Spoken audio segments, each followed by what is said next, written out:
اعوذ باللہ من الشیطان الرجیم بسم اللہ الرحمن الرحیم بسم اللہ الحمدللہ نحمدہ ونستعینہ ونستغفرہ ونعوذ باللہ من شرور انفسنا ومن سیئات اعمالنا من یہدہ اللہ فلا مضل له ومن یضلل فلا ہادی له واشہد ان لا الہ الا اللہ واشہد ان محمدا عبدہ ورسولہ فاما بعد اعوذ باللہ من الشیطان الرجیم بسم اللہ الرحمن الرحیم۔ ہم کر رہے ہیں سیرت النبوی اور اب تک ہم نے اس کے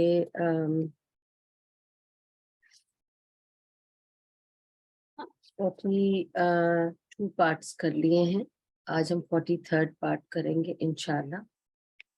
پچھلی بار جو ہم نے کیا تھا سیرت النبوی میں، وہ ہم نے کیا تھا اباؤٹ دا کانسٹیٹیوشن آف مدینہ، کہ مدینہ کی کانسٹیٹیوشن کیا تھی، کیا ٹریٹی تھی جو نبی صلی اللہ علیہ وسلم نے بنائی تھی، اور بہت ہی یونیک ٹریٹی تھی، جس میں پہلی بار ایسا ہوا تھا، دنیا میں پہلی بار ایسا کانسٹیٹیوشن یا ٹریٹی بنی تھی جس میں لوگوں کو ڈیوائیڈ کیا گیا تھا ان کے ریلیجس بلیف کے مطابق۔ پہلی بار پورے دنیا میں یہ پہلی ٹریٹی تھی جس میں لوگوں کو ڈیوائیڈ کیا گیا تھا ریلیجس بلیف کے حساب سے، مگر سب کو رائٹس دیے تھے۔ یہ نہیں کہ اگر ڈیوائیڈ کیا تھا ریلیجس بلیفس کے حساب سے تو ان کو کوئی بھی قسم کی انفیئرنس دی تھی، ان کو مکمل حقوق دیے گئے تھے as a citizen of that place. تو کس طرح سے ڈیوائیڈ ہوا تھا کہ جوز، کرسچنز تو تھے نہیں۔ آپ کو پتا ہے کہ میں نے لاسٹ ٹائم بھی شاید آپ کو یہ بات بتائی یا میں بھول گئی، لیکن کرسچنز نہیں تھے۔ تو جو مسلمان تھے ان کا ایک گروپ، جو یہودی تھے ان کو جوڑ دیا، اور ان کو بھی ایک امت کہا کہ مسلمان سب مل کر ایک امت ہیں، تو اوس اور خزرج کو ملا دیا۔ ٹھیک ہے، اوس اور خزرج تو تھے مدینہ میں، اور مہاجرین جو آئے تھے نبی صلی اللہ علیہ وسلم کے ساتھ مکہ سے اور جہاں سے بھی، تو وہ سب ایک کر دیا تاکہ ان میں کوئی اختلاف نہ رہے۔ تو سارے مسلمانوں کو ایک کر دیا، سارے یہودیوں کو ایک کر دیا، اور پھر مشرکین کو بھی ایک کر دیا، ان کو بھی رائٹس دیے۔ تو مشرکین کو بھی رائٹس دیے، مسلمانوں کو اپنے رائٹس دیے، ان کو امت کہا، یہودیوں کو بھی ایک امت کہا، اور ان کو ان کے اپنے حالات پر چھوڑ دیا کہ آپ ایک گروپ ہیں۔ پھر آپ کے درمیان آپ کے لوگوں میں جو بھی مسئلے مسائل آئیں، آپ اپنے حساب سے طے کرنا۔ یعنی آپ اپنا دنیا میں آج بھی ایک دو ہی ایسے ملک ہیں جو لوگوں کو ان کے ایمان کے یا ان کے بلیف کے حساب سے ان کو لا اپلائی کرنے دیتے ہیں۔ کیونکہ اگر آپ مثلاً کہ اگر آپ یو کے میں ہیں، یو ایس میں ہیں، تو آپ کے اوپر یو ایس کا اور یو کے کا لا اپلائی ہو جائے گا۔ ٹھیک ہے، وہ آپ کو آپ کا شریعہ کا لا اپلائی نہیں کرنے دیں گے۔ بہت کم ممالک ایسے ہیں جو نان مسلم ہیں اور آپ کو آپ کے شریعت پر چلنے کے لیے وہ آپ کو اجازت دے دیں کہ ٹھیک ہے آپ مسلم لا اپنا یوز کرو۔ جب آپ کے ڈیورس ہو، نکاح ہو، سیپریشن ہو، یا پراپرٹی پہ جھگڑا ہو، یا آپ کے یہاں کوئی مرڈر ہو جائے، یا کوئی پرابلمز ہوں ایسے والے جس میں کورٹ آف لا اپلائی ہو، آپ اپنا کورٹ آف لا اپلائی کر سکتے ہو، ایسا کوئی ملک نہیں کہتا۔ ٹھیک ہے، سب اپنا رول بناتے ہیں اور اس پہ چلاتے ہیں، لیکن نبی صلی اللہ علیہ وسلم نے مدینے میں یہ رول بنایا کہ سب اپنے اپنے رولز استعمال کر سکتے ہیں۔ ہاں، اگر انہیں تکلیف ہو، انہیں ضرورت پڑے ہماری مدد کی، تو ہمارے پاس آ سکتے ہیں، انلیس کہ ان کا ایک آدمی اور ہمارا ایک آدمی انوالو ہو کسی کیس میں، تو the case will come, because then there are two people's law will clash, so then it will come to the national ruler, and then it becomes a national case. Otherwise it's a localized case, and locally you people can handle it yourself. according to your own belief, according to your own law. یہ treaty تھی generally very fair treaty, and it was the first one ever that came as a constitution to rule a nation with 3 different kind of beliefs of people. Okay, so these are the general clauses, main جن کا میں نے آپ کو last time بتایا تھا کہ there was everything related to Muslims, everything related to Jews, everything related to Mushrikeen, and then there were general clauses which related to all 3 of them, unifying them as one nation. ٹھیک ہے, so this was the nation of Medina at that time. ٹھیک ہے, اب میں نے آپ سے یہ کہا تھا last time کہ میں آپ کو بتاؤں گی اس کے پیچھے اس کے بینیفٹس کیا کیا تھے اور اس کے پیچھے کیا حقیقت, اس سارے ٹریٹی کے پیچھے جو حقیقت تھی اور جو اس کی حقیقت ہے اور جو اس کے بینیفٹس ہیں وہ میں آپ کو بتاؤں گی. اور میں نے آپ کو کہا تھا میں نے کوئی 14 پوائنٹس بتانے تھے جو میں آج آپ کو بتاؤں گی انشاءاللہ. نمبر 1 جو میں نے ابھی آپ سے کہا کہ سب سے پہلی بات یہ ہے کہ it was a fair treaty. ٹھیک ہے, سب کے لیے برابر تھی. ٹھیک ہے, اور یہ فلسفی آف اسلامک اسٹیٹ ہے. دس از دا فلسفی آف اسلامک اسٹیٹ. جو بھی اسلامک اسٹیٹ ہے وہ اس کی فلسفی یہی ہوگی جو نبی صلی اللہ علیہ وسلم نے اس کانسٹیٹیوشن میں بٹھائی تھی. اچھا, number 2, this was the first treaty that was put in writing. اگر اب تک کوئی کسی کا کوئی لا بھی تھا تو ریٹن میں کانسٹیٹیوشن اب تک نہیں آئی تھی, لیکن نبی صلی اللہ علیہ وسلم نے اس کو لکھوایا تھا, پراپر ٹریٹی بنائی تھی, اور یہ پہلی ٹریٹی تھی جو لکھی ہوئی تھی, لکھی جا چکی. ٹھیک ہے. نمبر 3, جیسے کہ میں نے ابھی آپ کو بتایا کہ this was the first treaty which was defining the relationship according to religion. ٹھیک ہے, تو مسلم ایز این امہ, کیونکہ دیکھیں اولڈ سسٹم کیا تھا, old system was basically it was tribalism. ٹھیک ہے, اولڈ سسٹم کیا تھا, ٹرائبلزم تھا, اور اس کے علاوہ لینیج کے حساب سے سب کیا جاتا تھا. لیکن اب یہاں مسئلہ یہ تھا لینیج کے حساب سے, ٹرائبلزم کے حساب سے نہیں کر سکتے تھے, کیونکہ باپ مسلمان تھا, بچہ بیٹا مسلمان نہیں تھا, بیٹا مسلمان تھا, باپ مسلمان نہیں تھا, تو دونوں پہ رولز الگ اپلائی ہو رہے تھے.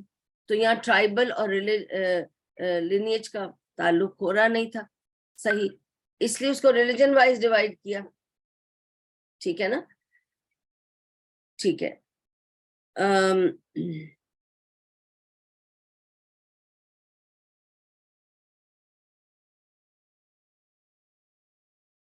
جیسے جب نبی صلی اللہ علیہ وسلم نے جب لوگوں کو پیرپ بھی کیا, جب دو کو بتا رہے تھے کہ کون کس کے ساتھ رہے گا, ٹھیک ہے, تو کہا ابو بکر will stay with Bilal.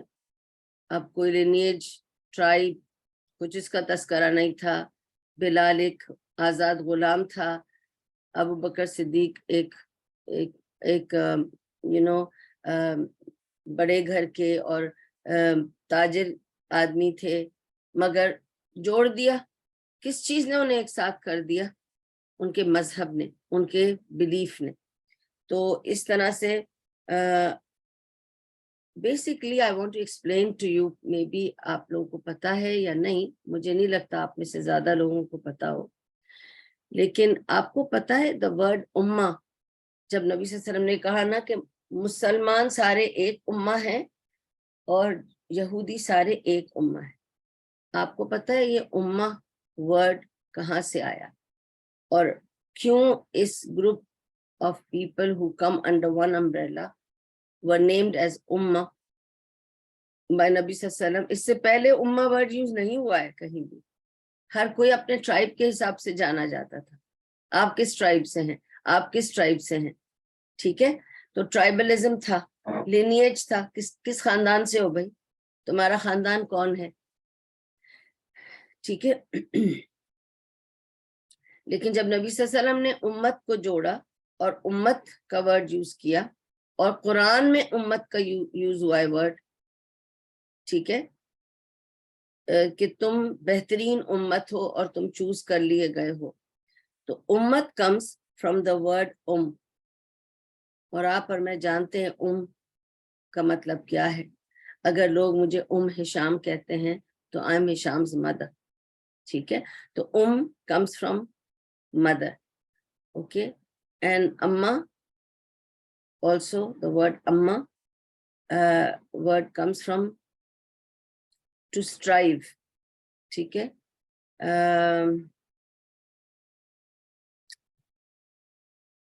To aim, to strive for something, کسی چیز کی جد و جہد کرنا, کوشش کرنا, بچے کے لیے بھی کوشش کرنا comes from that, okay.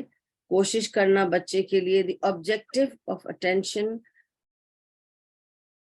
کس چیز کی کوشش کرتی ہے ماں, اس کا فوکس بچے میں آ جاتا ہے. جب تک ہماری شادی ہوتی ہے ہم بے فکر ہوتے ہیں, جب بچہ آتا ہے تو ایک ماں کی پوری فوکس بچے میں ہو جاتی ہے. وہ کب اٹھے گا, وہ کب کھائے گا, وہ کب آئے گا, وہ کب جائے گا, اس کا کیا ٹائمنگ ہے, اس کے لیے کیا کرنا ہے, اس کو کیا سکھانا ہے, کہاں لے جانا ہے, کیا کیا کرنا ہے, سارا focus. So the whole striving for a mother is for the child, ٹھیک ہے. And that's why the word amma, the woman who strives for, always struggles for the child, okay. Even the word tayammum, trying to, striving to get tahara, okay, that also has the from the same. I'm just going a little further just to explain to you that there are over 15 derived meanings of okay, over 15 derived meanings of Tayammum also comes from that. So ummah means people who strive for the same cause, in the same focus, with a lot of determination. So now I'll keep the mother in mind. That's why I had to give you that example, so that you understand se ummah hai.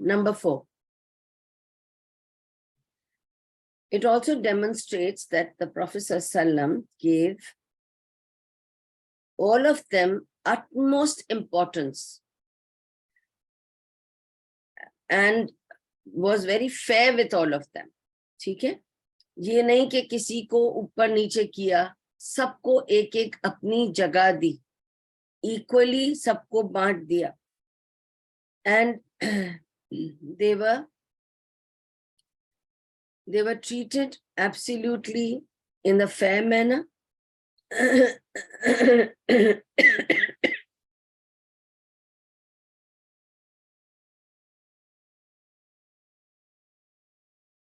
Sorry. And جب ان کے ساتھ جو بھی جنگ بھی ہوئی, یا جب جوز کے ساتھ بھی جو بھی بیڈ ٹریٹمنٹ بعد میں ہوئی, it was not because of who they were. Bad treatment اس لیے نہیں ہوئی کیونکہ وہ لوگ کون تھے یا وہ لوگ یہودی تھے, اس لیے ہوئی کہ انہوں نے کیا کیا, انہوں نے ٹریٹی توڑی تھی. تو ٹریٹی توڑنا, تو وہ اگر کوئی مسلمان بھی غلطی کرتا اس کو اتنی ہی سزا ملتی جو کہ یہودی نے غلطی کی اس کو سزا ملی. تو ٹریٹمنٹ نبی صلی اللہ علیہ وسلم کا اگر کسی کے ساتھ غلط تھا تو وہ اس لیے نہیں تھا کہ وہ لوگ یہودی تھے یا وہ لوگ کون تھے, not because who they were, because of what they did. تو keep that in mind, okay? یہ میں اس لیے بتا رہی ہوں تاکہ جب لوگ یہ بلیم کرتے ہیں کہ نبی صلی اللہ علیہ وسلم فیئر نہیں تھے یہودیوں کے ساتھ، تو آپ کو پتا ہونا چاہیے کہ یہودیوں نے نبی صلی اللہ علیہ وسلم کے ساتھ بے ایمانی کی تھی، ان کے فیئر ٹریٹمنٹ کو انہوں نے اس کا فائدہ نہیں اٹھایا اور اس کو کچھ نہیں سمجھا، اس لیے ہوا جو کچھ ہوا، not because they were Jews، ٹھیک ہے، it's because they didn't take it in the right way. Fifth point، اگر جوز یہودی جو ہیں اس وقت نبی صلی اللہ علیہ وسلم کو سنسیریٹی دیتے، خلوص سے رہتے، ان کے ساتھ بے ایمانی نہ کرتے، پیٹھ میں چھرا نہ بھونکتے، ٹھیک ہے، تو ان کو تو بہت زیادہ نبی صلی اللہ علیہ وسلم نے آنر دیا تھا، بہت زیادہ۔ ایک وجہ یہ تھی کہ یہودی جو تھے وہ پڑھے لکھے تھے اس ایریا میں، دوسرا تاجر تھے، بزنس مین تھے، تو they were doing business, they were well to do, they were educated، اور اس کے علاوہ they were not just ordinary businessmen، they were jewelers، they were traders، ٹھیک ہے، and they would have risen with Muslims۔ جب مسلمانوں کا عروج آیا اور انہیں ترقی ملی تو یہودیوں کو بھی ترقی ملتی، اگر یہ بے ایمانی نہ کرتے، اگر یہ غلط نہ سمجھتے، اگر یہ ریوولٹ نہ کرتے، تو یہ بھی آج مسلمانوں کے ساتھ اسی طرح اس درجے پہ رہتے۔ مگر ان لوگوں نے تو اپنی پرومس کو بریک کیا، ٹریٹی کو بریک کیا، ٹھیک ہے، بنو قریظہ نے تو ٹریٹی ہی توڑ دی تھی، ٹھیک ہے، اس پہ ہم بعد میں ڈیٹیل میں بعد میں اس کی بات کریں گے، لیکن بتا رہی ہوں کہ ٹریٹی کیسے ٹوٹی تھی۔ ٹریٹی انہوں نے توڑی تھی اور بنو قریظہ نے توڑی تھی، اور آپ کو پتا ہے بنو قریظہ یہودی ٹرائب تھا، ٹھیک ہے۔ Number 6، political status of the Prophet صلی اللہ علیہ وسلم، okay, is now established as a de facto ruler، okay، تو ایک ایکسپٹیڈ رولر، ایک رولر جسے سارے لوگوں نے مدینے کے قبول کر لیا، سب اکٹھے ہو گئے اور سب نے نبی صلی اللہ علیہ وسلم کو قبول کر لیا، یہ ہمارا رولر ہے۔ تو یہ ایک ڈی فیکٹو رولر تھے، ایک ایکسپٹیڈ رولر تھے، جس کو سب نے مان لیا کہ یہ ہمارا رولر ہے۔ نمبر 7، اس وقت جب یہ ٹریٹی بنی کوئی ٹیکس، کوئی جزیہ نہیں لگا تھا، تو یہ بھی نہیں کہیں کہ نبی صلی اللہ علیہ وسلم نے جیسے ہی ان کو کہا کہ آپ یہودی امت ہیں، آپ مسلمان، یہودیوں پر اور مشرکوں پر فوراً ہی ٹیکس لگا دیا، نہیں، اس وقت جزیہ نہیں لگا تھا، اس کا رول بعد میں آیا، ٹھیک ہے۔ So no jizya is mentioned as it didn't reveal until that time۔ Actually جزیہ کا جو آیا تھا نا کہ اب ٹیکس لو ان سے جن کی آپ پروٹیکشن کرتے ہو، یہ جزیہ کا رول آیا ہے سورہ توبہ میں، مچ لیٹر، تو ابھی نہیں آیا تھا، ٹھیک ہے۔ نمبر 8، سب کو فریڈم آف ریلیجن گارنٹیڈ تھی، جو اپنا اپنا مذہب جس طرح سے اپنے گھر میں کرنا چاہے، اپنے ماحول میں کرنا چاہے کر سکتا تھا، اس کی ممانعت نہیں تھی، ٹھیک ہے۔ اپنا جو بھی ان کے رولز تک اپنے اپلائی کر سکتے تھے، وہ لوگ اپنی ججمنٹس اپنا خود کر سکتے تھے، یعنی اپنے فیصلے تک خود کر سکتے تھے، ان کو اتنی لبرٹی تھی ان کے ریلیجن پر کہ جو ان کے ٹرائب کا یا وہ لوگ آپس میں خود ہی سمجھ لیں گے کہ ہمارا لیڈر کون ہے، کہ جیسے مشرکوں کا لیڈر کون ہے، جوز کا لیڈر کون ہے، اور وہ اس کے پاس جائیں گے اپنے معاملات لے کے، اور وہ لوگ ان معاملات کو اپنے جو ان کا ریلیجن ہے، جو ان کا بلیف ہے، اس حساب سے اس کو طے کریں گے، ٹھیک ہے۔ اور اس میں نبی صلی اللہ علیہ وسلم نے انہیں پوری کھلی چھوٹ دی تھی۔ تو اب آپ یہ دیکھ سکتے ہیں کہ نبی صلی اللہ علیہ وسلم نے دین پر کوئی پابندی نہیں لگائی کسی پر کہ تم اپنے مذہب کو نہیں فالو کر سکتے کیونکہ اب میں رولر بن گیا ہوں اور میں اسلام لے آیا ہوں تو اب یہاں صرف مسلمان ہوں گے، ایسا رول نہیں تھا۔ سب کو آزادی دی تھی ان کے اپنے دین پر, ٹھیک ہے. اور اب تک فریڈم آف ریلیجن تھا, مگر ایک چیز تھی, یہ پوائنٹ نمبر 8 پر جب میں نے کہا فریڈم آف ریلیجن تھا, they were allowed to do their own counseling, their own فیصلے, وہ سب ٹھیک تھا, لیکن no conversion, no preaching, that was not allowed. ٹھیک ہے, تم اپنا جو دین تمہیں کرنا ہے اپنے تک رکھو, پھیلانے کی ضرورت نہیں, اور تم کسی کو اپنا دین نہیں پھیلا سکتے. That was not allowed. So preaching, teaching of their religion to others was not allowed. اپنے تک ہی رکھو, ٹھیک ہے. And they were even allowed to manufacture alcohol, because اب تک alcohol کو حرام کرنے کا حکم اب تک نہیں آیا تھا. اب یہ نیا اسٹیبلش ہو رہا ہے دین, اور میں نے آپ کو بتایا تھا کہ صحابہ بھی الکوہل لیتے تھے اور دوسرے لوگ بھی لیا کرتے تھے, تو ان کو جب منع نہیں تھا تو ان کو یہ تک الاؤ کیا تھا نبی صلی اللہ علیہ وسلم نے کہ وہ اپنی مطلب they were industrialists, businessmen, they were allowed to even manufacture alcohol and they were doing that. ٹھیک ہے.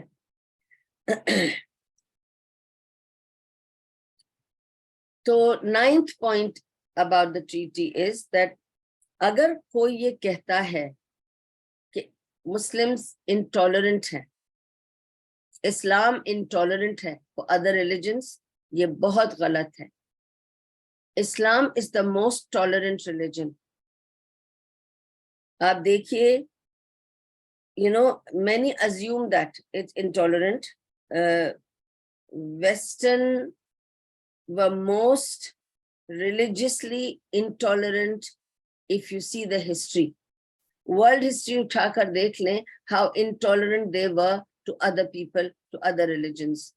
ورنہ جو کچھ, اگر آپ کو ورلڈ ہسٹری کچھ بھی تھوڑی سی بھی پتا ہے تو آپ کو یہ پتا ہوگا کہ اسلام جیسا ٹالرنٹ ریلیجن اور کوئی نہیں.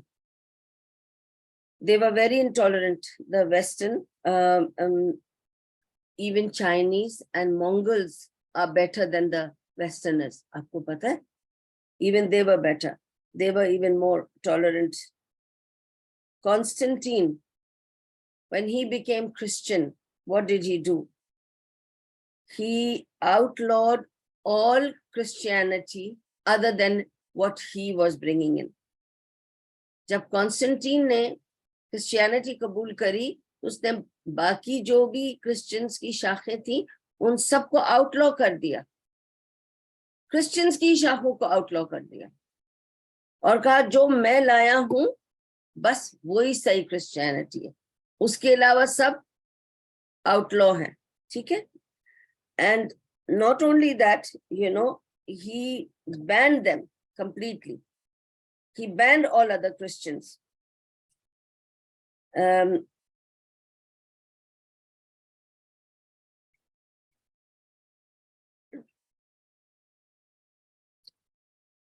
Among them, there was Aryas, okay, who didn't believe like Muslims, okay. He was more like a Muslim, that's what I mean, okay. Like Muslims, he did not believe in the Constantine's Christianity. اس کے ساتھ تو اس کو تو بین کر دیا نا, تو وہ تو چھوڑ کر ساؤتھ ٹو ایبیسینیا چلا گیا تھا, اور وہاں جا کر اس نے آرین ڈکری نکالی تھی, okay. And that was the true Christians. Roman Catholic didn't accept other than any other faith, okay, before, until Martin Luther started, the killings happened, bahut kuch hua hai. They were most intolerant actually.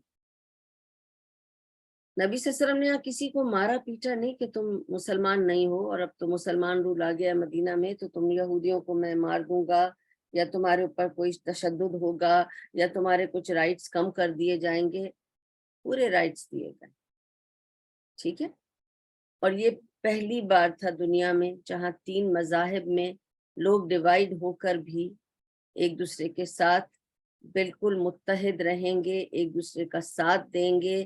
اگر کوئی مصیبت مشکل پریشانی مدینے پہ آئی تو سب اکٹھے ہو جائیں گے اور سب مل کے سب ساتھ دے کر کریں گے, فائنینشلی بھی فزیکلی بھی ہر طرح سے ایک دوسرے کو ہیلپ کر کے. اگر کوئی چیز پورے ملک پر آ رہی ہے تو پورا ملک اس میں ساتھ دے گا, یہ طے ہوا تھا. ٹھیک ہے.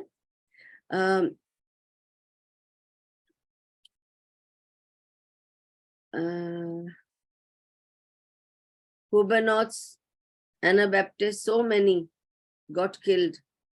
Even Martin Luther had to run away to Switzerland, and there were fights between Roman Catholics and Protestants. They had big fights. بہت killing ہوئی ہے. Christianity میں تو بہت killing ہوئی ہے after Constantine came to Roman because he declared as a Roman Catholicism. اور پھر اس نے باقیوں کے ساتھ بہت ظلم کیا, پروٹیسٹنٹس کے ساتھ ظلم کیا, کتنوں کو مارا, کتنوں کو بین کیا, کتنوں کو بھاگنا پڑا, کتنوں کے برے حال ہو گئے. جسٹ بیکاز when آپ کو مثال دے رہی ہوں کہ جب نبی صلی اللہ علیہ وسلم مدینے آ رہے ہیں وہی کانسٹنٹین کی طرح, تو وہ انہوں نے کیا کیا باقیوں کے ساتھ اور کانسٹنٹین نے کیا کیا تھا. And then they call Muslims intolerable. تو یہ پوائنٹ آپ کے سامنے رکھ دیں. Number 10, John Locke is one of the greatest philosophers, ٹھیک ہے, in US. یہ بھی بتا دوں کہاں. okay. And he followed this treaty, by the way. Okay. He says, why don't you look at the Ottoman, how, they allowed different religions and lived together, and Ottomans were the role model in the 16th century.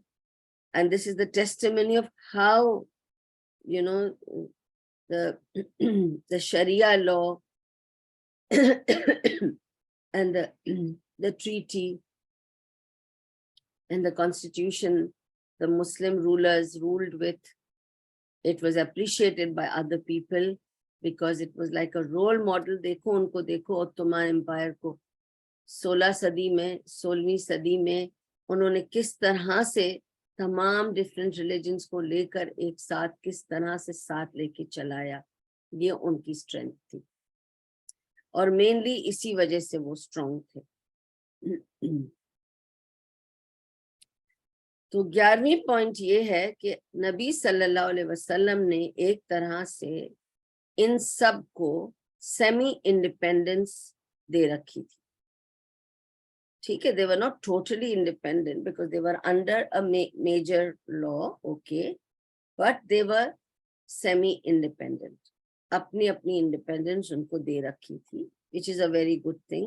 تو مسلمانوں کو, یہودیوں کو, مشرکین کو, and when it comes to the entire community, then the ruler will deal with. So that will be like, it was a federalist law. So he was a federalist. تو سب کو دیا ہوا تھا اپنا اپنا role, but when it comes to the whole country, the constitution is, then the ruler will deal with it. 12th point. اور یہ جو ruler will deal with it جو میں نے کہا, جو if it comes on the country, it is about the external threats, okay, not the internal. And of course the internal which combines two different groups, جس کا میں نے آپ کو بتایا کہ اگر کسی مشرکین کا مسلمان سے یا مشرکین میں سے کسی کا یہودی سے یا یہودی کا مسلمان سے, either way, پھر وہ the ruler will see. So either the external threat, or when it is between the two groups, then it can come to the ruler.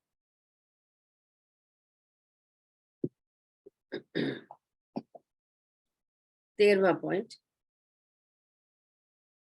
If you do dhulm, cheat, lie, sin, اگر آپ chat کریں, جھوٹ بولیں, گناہ کریں, then no one will be with you, no matter which group you are from.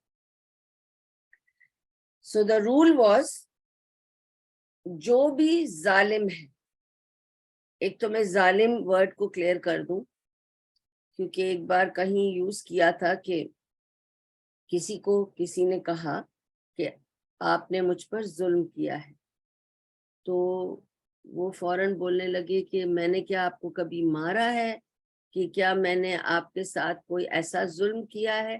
ظلم مارنا پیٹنا صرف نہیں ہوتا، ایموشنل ڈی ریلنگ از ظلم، کسی کے ساتھ نا انصافی کرنا ہے ظلم، کسی کے ساتھ جھوٹ کر کے بے ایمانی کرنا ہے ظلم، چیٹ کرنا ہے ظلم، all this comes under ظلم. اوکے، تو اگر کسی نے ظلم کیا ہے کسی پر، تو am I clear کہ ظلم doesn't mean کہ مارا پیٹا ہے، صرف مارنا پیٹنا بھی اس میں آ گیا، ہر قسم کا تشدد، ایموشنل ہو، فزیکل ہو، جھوٹ بولنا ہو، بے ایمانی کرنا ہو، کسی کے ساتھ کوئی ایسا کرنا ہو جس سے اس کی پوری زندگی ادھر ادھر ہو جائے، وہ ظلم ہے. اور ہر قسم کی نا انصافی ظلم ہے، اور نا انصافی کو ہمیشہ ظلم کہا ہے. گناہ کو اللہ تعالیٰ نے خود ظلم کہا ہے. جب اللہ کہتا ہے کیا کیا تھا آدم علیہ السلام نے، نبی آدم نے اللہ سبحانہ و تعالیٰ کی فرما برداری نہیں کی. انہوں نے کیا کیا؟ اس درخت کا پھل کھا لیا جس کی ممانعت تھی، تو وہ ظلم ہے، وہ ظلم ہے، ٹھیک ہے. اور وہ ظلم انہوں نے خود پر کر دیا تھا، اس لیے دعا سکھائی، ربنا ظلمنا انفسنا، اے رب ہم نے اپنی جانوں پر ظلم کر لیا، نا انصافی کی میں نے اپنے ساتھ. تو ظلم نا انصافی ہے، ٹھیک ہے.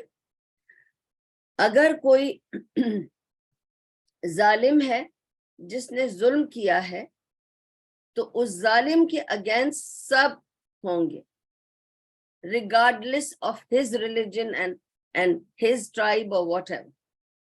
تو اگر کسی یہودی نے ظلم کیا ہے سارے لوگ اس کے اگینسٹ ہوں گے، اگر کسی مسلمان نے ظلم کیا ہے سارے لوگ اس کے اگینسٹ ہوں گے، اور کوئی اس کا ساتھ نہیں دے گا. none of the groups will give him any support if he's a ظالم. یہ رول تھا، ظالم کے اگینسٹ سارے اگینسٹ ہوں گے، کوئی بھی ظالم کا ساتھ نہیں دے گا. اور no matter which group he comes from, okay. And 14th and the last point was he accepted the legal terms and customs of every tribe as long as it does not conflict with the Sharia. So long as it's, dealt domestically, independently within their own mainframe, that's fine. اس سے انہیں کوئی مسئلہ نہیں ہے. مگر اگر کوئی ان کا لیگل ٹرم ایسا ہے جو کانفلکٹ کرتا ہے شریعہ سے and it is coming out, then it is not allowed. ٹھیک ہے.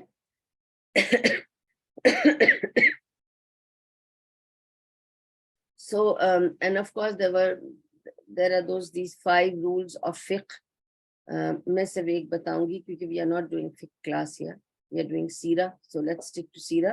But out of that 5 fiqh points میں ایک point یہ ہے کہ in the absence of Sharia ruling, a cultural rule will be accepted, okay, which is called al-huruf al-muhakkam. تو al-huruf al-muhakkam تب ہوتا ہے کہ جب آپ کے پاس شریعہ میں کسی چیز کی رولنگ ہو ہی نہیں تو کلچر میں جو ان کے وہ رولنگ ملتی ہے وہ اپلائی ہو جائے گی، اگر شریعہ میں وہ رول نہ ہو تو. ٹھیک ہے. This is just one of the فقہی. تو اس میں یہ کہ رسول اللہ صلی اللہ علیہ وسلم نے تب سے یہ بٹھا دیا تھا، اسی طرح بنایا تھا تاکہ کسی کی کلچرل رول ایک تو اسلامک شریعہ رول سے نہ ٹکرائے، اور اگر اسلامک شریعہ میں وہ رول نہ ہو تو پھر ان کا رول لیا جا سکتا.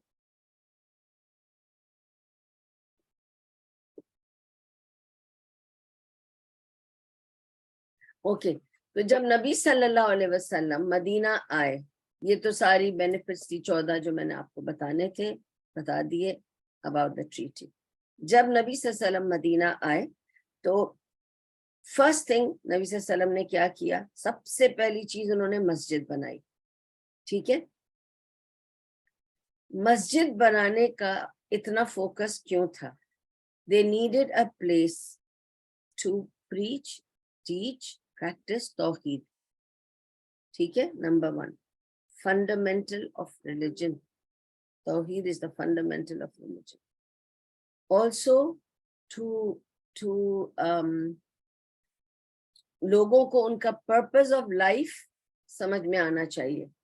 ایک جگہ جمع ہوں, عبادت کریں, وہ جگہ عبادت کا ضروری تھی. دوسری چیز نبی صلی اللہ علیہ وسلم نے کیا کی مدینہ میں آ کے؟ سب سے پہلے مسجد بنائی. دوسری چیز بانڈنگ کرائی مہاجر اور انصار کی. ٹھیک ہے, اس میں انہوں نے ایک جسے میں نے آپ کو لاسٹ ٹائم بتایا تھا, مواخہ کروایا کہ یہ اس کا بھائی ہے, ساتھ ساتھ رہیں گے, یہ اس کا بھائی ہے, یہ دونوں ساتھ رہیں گے.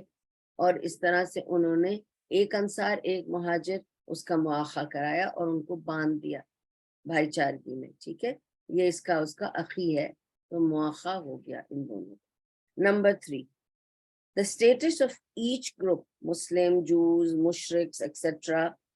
Okay, hence the treaty and the establishment of Sharia, governance, constitution, treaty, ان سب کو پلیس کیا.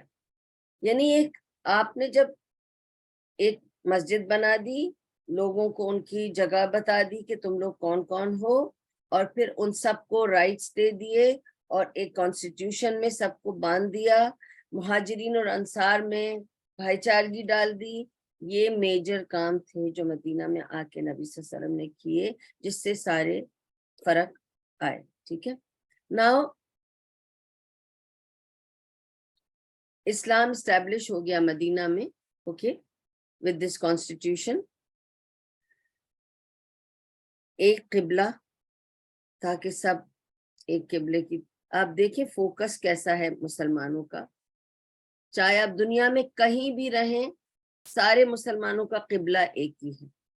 پھر مسلمانوں کی ایک قسم سے نبی اللہ سبحانہ و تعالیٰ نے نبی صلی اللہ علیہ وسلم کے تھرو ایک قسم سے لینگویج بھی دے دی, عربک. تو Arabic is one language every Muslim must learn, otherwise قرآن کیسے پڑھو گے؟ ہم سب کو بچپن سے قرآن کیوں پڑھایا جاتا ہے, عربی کیوں پڑھائی جاتی ہے؟ عربی پڑھایا اسی لیے جاتا تھا کہ ہم قرآن پڑھ سکیں. تو ایک لینگویج پر سب کو اکٹھا بھی کیا, اور اس وجہ سے it comes under obligatory deeds to learn Arabic, کیونکہ Arabic unites all the Muslims. اور آپ یہ دیکھیں نا کہ نبی صلی اللہ علیہ وسلم was an illiterate man and he could just speak the ordinary Arabic. He was not learned enough to speak the Arabic that is written in Quran. اور اسی وجہ سے لوگوں کو تعجب ہوتا تھا کہ یہ اتنی ریفائنڈ عربک, اتنی ہائی کلاس عربک کہاں سے بول رہا ہے, یہ پڑھا لکھا تو ہے نہیں, انگوٹھا چھاپ آدمی ہے. اور عربک جو قرآن میں ہے وہ آج تک عربی لوگ بھی پڑھ رہے ہیں, سمجھ رہے ہیں. انہیں بھی پڑھنا پڑتا ہے, سمجھ کر انہیں بھی مشکل لگتا ہے, انہیں کوئی آسان نہیں لگتا کہ ان کی زبان میں ہے, کیونکہ اتنی آسان زبان میں نہیں ہے. It is to understand, many meanings are wrapped inside it. So it was a very high class poetic style of writing which is used in Quran. اور اللہ سبحانہ و تعالیٰ نے اس لینگویج پہ مسلمانوں کو یونائٹ کیا. اس لیے آپ دنیا کے کسی بھی کونے کے مسلمان ہوں, آپ کو قرآن عربی میں ہی پڑھنا پڑے. ٹھیک ہے نا, تو ہم دیکھتے ہیں چائنیز لوگ بھی عربی میں قرآن پڑھ رہے ہیں, افریقنز بھی عربی میں قرآن پڑھ رہے ہیں, یورپین بھی, امریکن بھی, سب کانٹیننٹ والے, ایشینز بھی. This is how it is. We are united on that language. We are united on the Qibla focus. تو ہمارا فوکس ایک ہے, ہمارا قبلہ اور ہماری زبان ایک ہو گئی. ٹھیک ہے, and the mentality of Jahiliyyah was removed. ٹھیک ہے, and so it gave place to everyone in their religion also, values, religious values were also instilled. And most important is that the framework to judge according to their own religion. Nabi Sallallahu Alaihi Wasallam set a framework so that every group can judge according to their own, whatever their belief is. So Nabi Sallallahu Alaihi Wasallam gave them what I called it semi-independence to deal independently, unparalleled in any constitution. You will not find this anywhere in the world, okay? And mushrikeen were eliminated and only Jews and Muslims remained afterward. You know, Jews did not appreciate this freedom, though it was actually a favor to them, but they didn't appreciate this freedom. Because eventually, after Ghazwa Badr, a little before, yeah, or after, no, after Ghazwa Badr, yes, it was after Ghazwa Badr,